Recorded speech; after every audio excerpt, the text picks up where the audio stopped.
afternoon, everyone. Hi, Jen. Hi, Carolyn. How are How are you? you? I'm I'm well. good. I think, gosh, the last time we got together, I was in Vermont. Recently survived some flooding back in July. How was your August? My August was good. It was beautiful in Chicago, and now I'm in Dallas, which is cooler than Chicago, amazingly. Well, we're very excited to have our featured guest for our September installment of Little Nuggets of Tech and Telecom, brought to you by the Georgetown Center for Business and Public Policy. Jen, could you do us the favor of introducing our esteemed guest? If I recall correctly, you guys have worked together. Yes, we have many fun times together. I'm really excited to, as I promoted and introduced one of the best analysts on the street in terms of the telecom media, cable, etc. space, Davis Hebert. Davis and I worked together a long, long time and have many laughs and stories. And he's still extremely helpful to me in my new role. So welcome, Davis. Thanks for joining us. Thanks, Carolyn. Thanks, Jennifer. It's great to see you guys. And Jennifer, you set me up to have a high bar today, so hopefully I make it. I think you'll live up to it. So, Davis, let's jump right into it. Maybe talk a little bit, maybe bigger picture, and then we'll get into the sector. It's obviously Davis focuses, I should have framed that, on the credit side of on the balance sheet, the debt side of the balance sheet. So he is a credit analyst working for CreditSights now. And maybe starting with that, the credit markets have been very ugly, I guess is the best word I can use. Are you seeing any loosening? Because with telco and cable, et cetera, we're having digital infrastructure, very capital intensive industry, and we need those markets to be open. Is the worst behind us, or what do you foresee? I think we're sort of in a holding pattern right now. I think that things aren't necessarily getting worse, but they're not getting materially better. Inflation seems to have been somewhat contained. And everyone is kind of watching the macro picture right now. The idea that the Fed might actually cut rates, I think that seems a little ways off because the macro picture continues to be fairly strong. Everyone talks about recession risk and that this is going to be the most predicted recession in history. And the timeline continues to get pushed out. So I would say that things are okay right now, but everyone is, I wouldn't say we're out of the woods yet. Certainly continue to be mindful of that. Got it. And maybe just kind of going into the telco space. I mean, you followed this space for a very long time. I forget the number of years, but you have a good historical view. How is the street, as we call it, viewing the telecom and cable and digital infrastructure space, and which silo seems to be getting the most love? So I would say there's two segments to our market, which is one is investment grade, which is the higher quality, bigger companies in our space. And then there's the high yield space, which tends to be, more financially challenged companies. Right now, it's a tale of two cities because the investment grade market continues to be, fairly strong this year, and we've seen new issue pick up quite a bit in the past few weeks. So the big wireless carriers, Verizon, T-Mobile, AT&T, aside from the lead issue, which became sort of this tail risk this summer, things continue to be pretty good fundamentally. So obviously everyone's mindful of competition, fixed wireless, cable versus fiber. Those sorts of things are happening on the fringe. But the big IG companies, seem to have been in favor this year for the most part. In the high yield world, it's much different. So I will put it to you this way: credit investors want to put their money into something and get their principal back. That's like rule number one of credit investing for the most part. And in this case, where with a lot of these big fiber builds and struggling fundamentals like Lumen, for example, in the enterprise space, credit risk has now moved to being more like equity risk.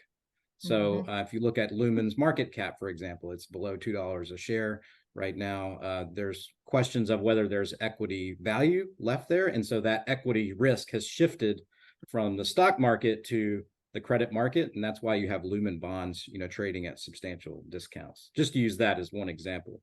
Frontier being another example where they are taking their leverage higher for this sort of all-in bet on fiber to the home. That obviously has its own risks, and again, equity-like risk is being priced into that credit as well. So again, tale of very two different cities. Hey, Davis, can I just jump in and ask a quick question? What are some of the risks that you see attendant to a full 100% fiber to the home strategy? The risks to that, one is cost of capital. As you all mentioned in the beginning, these are very capital intensive businesses, and so most of these companies don't have financing for a very long period of time. So there's Frontier, we think has probably a couple of years of funding runway, Consolidated probably a little bit of a shorter leash, et cetera. So the idea that these guys continue to need to come back to the markets to raise capital has created big bottlenecks and risks to the overall fiber to the home plan. Right. The other one is the cost of actually deploying fiber continues to move higher. So I think that the idea when they came out of, call it $1,000 per home pass, that seems to be moving much higher. We obviously have labor concerns, staffing issues, commodity prices have been tough, supply chain issues. It's been a whole host of things. Some of those things are stabilizing, but the cost continues to move higher. So that's the second thing. And third is competition. I think when a lot of these fiber builds really started, it was, it's going to be us against cable, right? Mm-hmm. And we win in most cases, right? And if we don't win now, maybe we win by 2030, right? But now fixed wireless, I think, has kind of come in and spoiled the party. So now there's voila, there's this third competitor. Oh, they won't be successful. And then all of a sudden, these guys, Verizon and T-Mobile, are basically taking almost all of the growth out of the market, which is something that I don't think most people expected or anticipated. You open the door, and Jen, I'll just throw the mic over to you. T-Mobile, Comcast, given that it was in headlines, given the announcement, I think there were some rumors over the last couple of weeks that we might see something. Just general street reactions to the transaction itself. To the uneducated, it just seemed to be a little bit different than what you would normally see, and extended over a very long period of time in terms of when they are estimating it to close. But just curious, general reaction of the street, of you guys. How do you think about this this announcement? There's a lot of different ways to look at it. One is the structure is very, as you said, different in that it's a lease with an option to buy, and with that option to buy, fairly far out. I think that takes some of the regulatory risk off the table. The FCC, as Carolyn, better than all of us inside the Beltway, the FCC has been sort of this 2-2 deadlock, and very little is getting done. And even the Columbia Capital 600 megahertz purchased by T-Mobile, has still not been approved. So I think with a leasing structure, they can get that done much more quickly and put that spectrum to use very quickly in the T-Mobile's network. For T-Mobile, obviously, I think it fills out some markets with 600 megahertz. 600 megahertz is a critical component to their 5G strategy, and having the low band layer for that approach. So I think that's really important for T-Mobile. T-Mobile, as I mentioned, has been a huge success story. They've been one of the only telcos to really see the credit markets move in their favor. They've been seeing ratings upgrades, and the leverage keeps coming down. So they've been, an incredible story from that perspective. So financially, they can afford to spend this kind of capital. And then for Comcast, I guess it implies, maybe not building a network, at least not with low band spectrum. Right. They do have some options to keep some of it, so I guess we'll see. And then the last thing is on the valuations. It basically implies almost a 2x increase from the 2017 auction in valuation. And this is north of $2 per megahertz pop. I cover Dish, and I think that's, at the end of the day, probably a win for spectrum valuations, which is indirectly a win for Dish, I think. Right. Charlie always comes out on top, huh? Well, One way or another. hasn't been easy. Over to you, Jen. David, sticking to the wireless side and specifically T-Mobile, news came out that they're going to start paying a dividend, I believe, at the end of this year. I would assume from your world, that's a good thing. But I guess, is there a bigger picture shout out that might be made that maybe 5G isn't, if you're spending on a dividend, does that mean there's other areas of what used to be growth not as interesting to them? That's a good way to ask the question. On the second part, I think 5G certainly has been, I guess I would call it disappointing in terms of the overall opportunity. I think consumers are kind of about it. And I think private enterprise has been, very tough to monetize so far. However, AI is sort of this killer app. Jen, you and I have always talked about killer apps for 5G, and 4G was a game changer, right? I mean, you could get fast data speeds. 3G was, you have data ability. 5G was always sort of lacking that killer app. We did that conference a few years ago. It was like, where's the beef, right? To use that Wendy's commercial. And AI might be it, right? I mean, it's one of those multi-year transitions that will, change the way the world works, perhaps, and that's going to create a lot of computing power and needs and need for bandwidth. But that's a very long-term trend.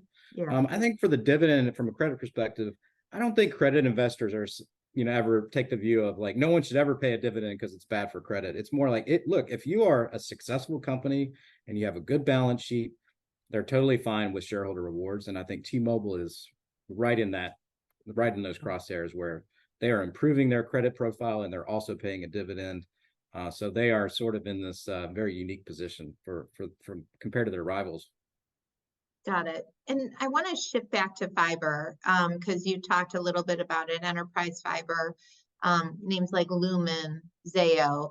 I mean, you and I and Carolyn have lived through periods when, an asset, let's just say Sprint, was thought to be worth zero. And they were sitting on this really interesting asset called 2.5 gigahertz spectrum.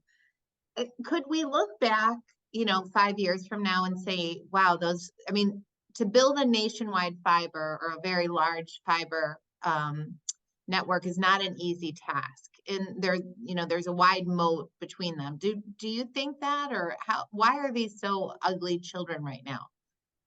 Well, I think that it's a big question. We've definitely done some reports on it, and it's one. I'm going to try not to put listeners to sleep here because I think there's a lot going on with enterprise fiber. But I think the biggest thing is that the amount of revenue you could extract out of a long haul fiber network or a dense fiber network, that has changed a lot, right? It used to be MPLS and voice networks and things like that created a lot of revenue opportunity for a level 3, et cetera. And I think with cloud computing, a lot of those bandwidths needs have shifted more to the data center. And so I think the addressable market perhaps for enterprise fiber is a bit more uncertain than it has been in the past. And in those data centers, you do tend to have multiple competitors. So it ends up being more of a commodity, pricing game. It's something we're watching very closely. I think that you're right. If you were to build a fiber network from scratch, the amount of capital spent on level 3 or Zayo is incredibly high, right? And to replicate that would be, darn near impossible, especially in today's capital markets. So, I think one of the biggest mysteries right now is what are the valuations for enterprise fiber? I think it ranges anywhere from, for a level 3, from 5 to 6 times because they do face revenue headwinds. Upwards of, is it 8 to 10 for a Zayo that's a little bit more focused on growth? Unclear, but I do think if you look at the past multiples of 15, 20 times, right? You saw Crown Castle pay for some of their acquisitions. Those were done under and I'd say a money is free environment, right? So I think that multiples do have to come down over time. So speaking of free money, how do you think, if at all, the billions of dollars in BEAD money that's going to ultimately be going out the door and is starting to trickle out, how does that impact this marketplace, given the preference for fiber build in terms of how the state should think about awarding the money to the actual companies and proposals? I would say the market right now is not really assigning much value to BEAD, not because it's, irrelevant. It's because we don't know like which way the wind's going to blow in this, right? It's like Right. that old Price is Right game, the Plinko machine where you see the little thing come down. Right. It's like it ends up in a slot, right? But like there's could be 20 different slots where it ends up, right? So it's really hard to place a bet on that. Most of these companies, rural tends to be a very small part of their footprint. So I'd say it's one of those things that's interesting and we're definitely watching it. But I think it's still several years away from being an investment catalyst. Got it. One other question. You mentioned before, fixed wireless coming onto the scene when before it, and then that changed the competitive dynamic. How are you thinking about convergence these days, whether at the network level or, the service level or otherwise? I mean, the uneducated, again, you read stories that, maybe the cable, typical business model is maybe long overdue for an overhaul. And maybe that's because of competition from streaming and channels like YouTube, et cetera. Now, obviously, that's just, we're talking here in the cable space. But what do you think about this convergence generally? Are you starting to see it? Do you see it pausing? Is it accelerating? Where do you see it happening? Just wanted to get your general thoughts. I think convergence is definitely happening if you look at the cable companies having the MVNO with Verizon. Charter and Comcast have that. Cox now has it. So Altice has it with T-Mobile. So if you look at like the top 5 cable operators, they all kind of have this wireless business. So I think convergence is already happening. They're using it as a bundling tool. They're not making money on it. Where they make money is broadband. So if you can bring in a wireless customer at a very low margin, maybe even no margin, and then you have a stickier customer. That customer is much less likely to leave, and you can raise prices on broadband and have a lot more pricing power from that perspective. So I think that's kind of the bet that cable is making. So far, it's been a pretty good one. I mean, I think cable has led wireless postpaid growth the past 2 quarters. So I think that they don't currently really see a need to build a facilities-based network. I think that I implied that from Comcast selling spectrum to T-Mobile. So it's definitely happening. The bundling with Verizon and fixed wireless, like I think that is working right now. I do have questions of how sustainable that growth is because of capacity constraints and things like that. It's just one of those things that's kind of an unknown factor. But I think one of the things to mention is, like, Jennifer, you probably know this too. There was always this sort of what if question of what if cable and wireless merged, right? What if Verizon and Charter merged? What if Comcast and T-Mobile merged? I think now that these two are in direct competition, that argument gets much more challenging in DC. I assume you agree with that, Carolyn. Absolutely. Yeah, I see that. Yeah, slightly. But, it's not very often that companies are held to, talking out of both sides of their mouths, but we'll just leave it at that. But one of the last big mergers to be approved in the space clearly was Sprint and T-Mobile. And hinging on that was the fact or assumption or belief that Dish was going to emerge as the 4th national competitor. You mentioned earlier you follow Dish. What are your thoughts there? I mean, for some of these spectrum own, I'm going to call it spectrum rich entities, Dish, US Cellular, which is seeking alternatives. Is there hope for these guys? I mean, it's coming off this announcement this morning with Comcast and T-Mobile. It's interesting timing. US Cellular, I think the fact that they're going under strategic review is a perfect example of why it's so difficult to be a regional carrier. And you need scale in this industry, and especially with everything sort of concentrating on Apple and Samsung and on the device side, and being able to compete with bundles and have that wireless cable relationship. So I think they're sort of, for lack of a better term, giving up, right? Dish, Dish is I've always called it a mystery wrapped in a megahertz. So I would say That's a like good one. they have a lot of spectrum, right? But they don't have a business. So it's like it's really hard to figure out where this is going to go. And the list of skeptics is incredibly long. Because wireless is a really difficult business. And Verizon, AT&T, and T-Mobile have built these businesses over decades. They've done it through tremendous consolidation. And they have infrastructure that, really can't be replicated. And so Dish is trying to do it more on an expense light kind of situation. It's a brand new O-RAN cloud-based network. And there, like I said, there are a lot of skeptics. I'm one of them. I think postpaid is a really tough business. I think enterprise, again, really hasn't really showed it can be monetized well yet.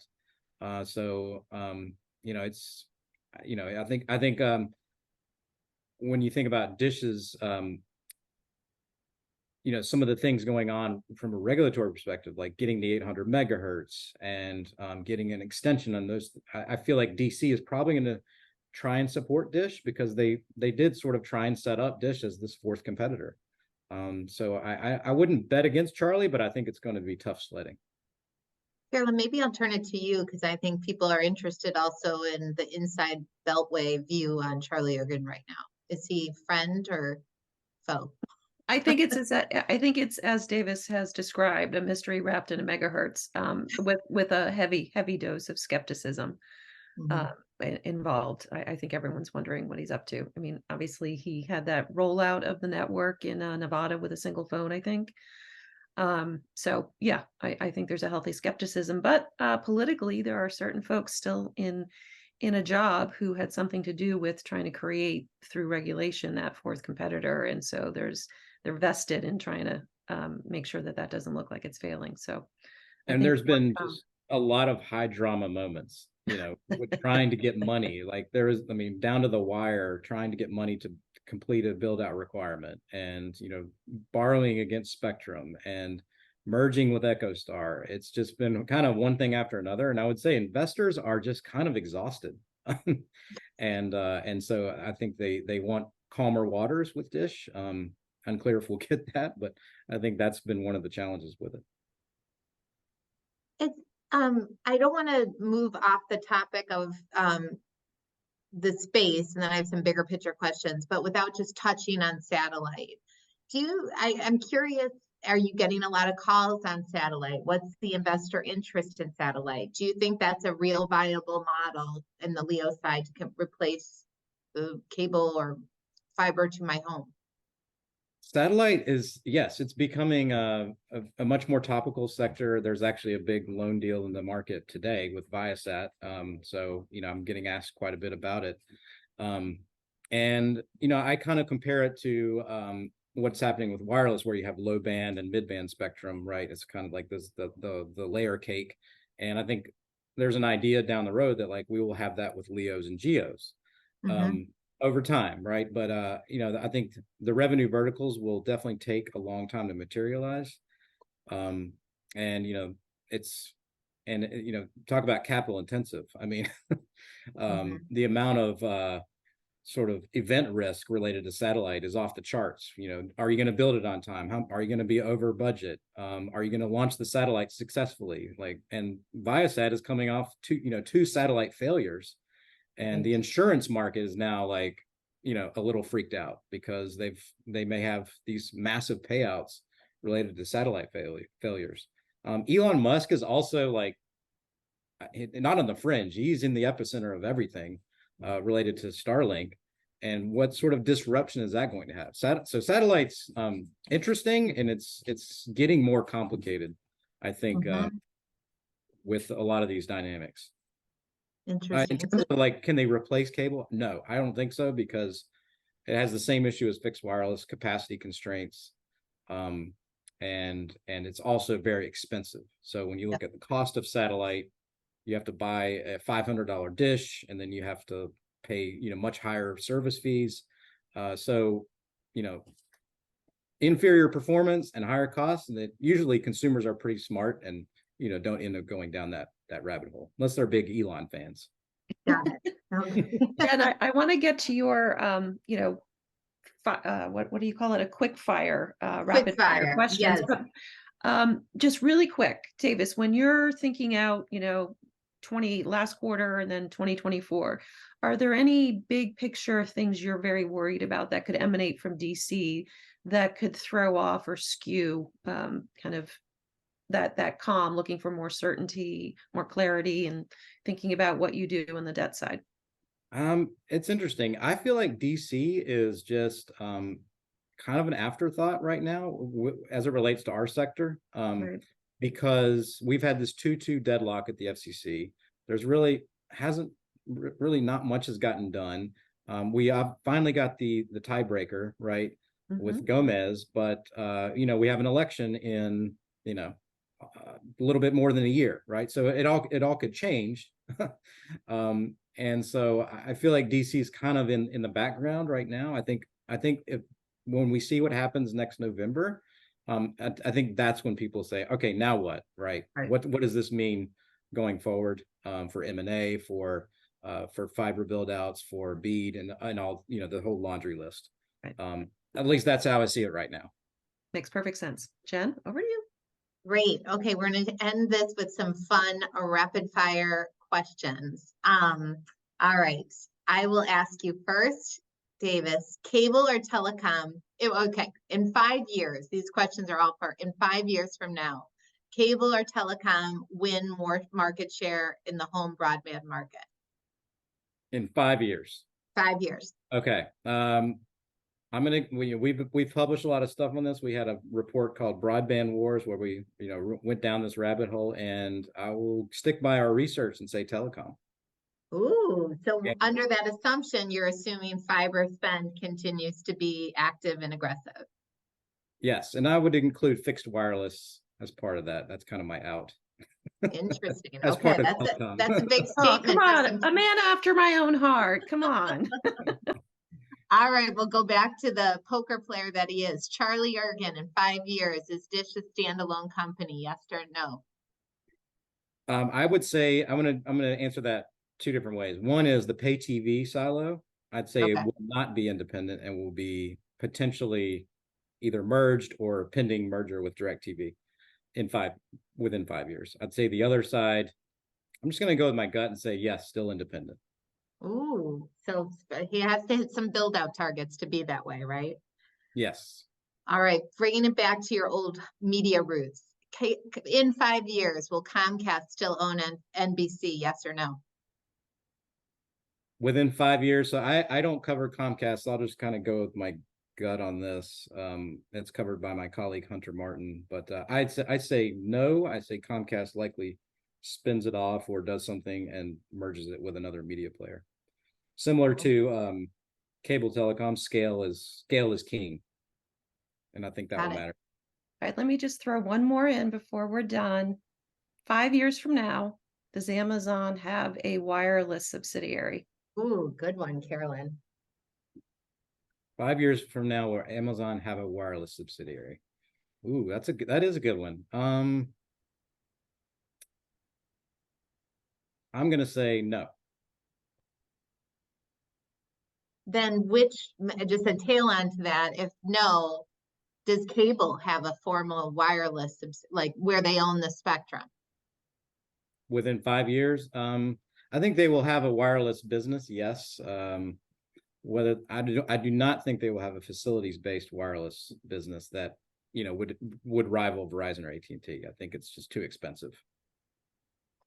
Okay, last question because we're ending here. In 5 years, will 5G live up to the hype?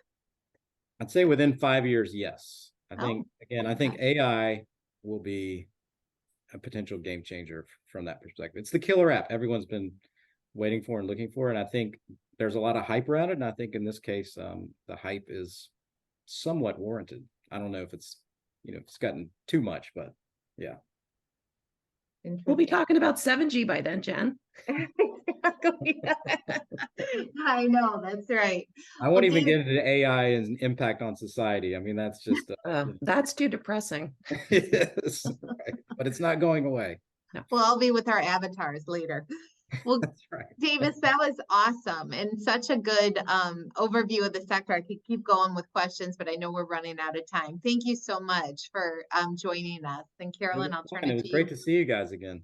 Absolutely. We're going to have to get you to DC next time it makes sense for your schedule. We'd love to have you in person. And I just wanted to say, speaking of which, October 17th, we are going to have an in-person event in DC, again, to talk about spectrum, but again, from an international perspective, what's going on, where is the United States vis-a-vis what's happening in Europe, especially right ahead of the World Radio Conference, which is going to be convening in Dubai, I believe, in November. So lots to look forward there to that. Look for a save the date and more details on speakers. Meantime, Davis, thank you very, very, very much for joining us. We really appreciate the time and great, great information shared. So thank you. Really enjoyed it. Check back Thank with you you in so 5 much. years. Yeah, we'll hold you accountable. See Jen, you. as always, take Good care. to see you guys. Have a great day. All right, bye.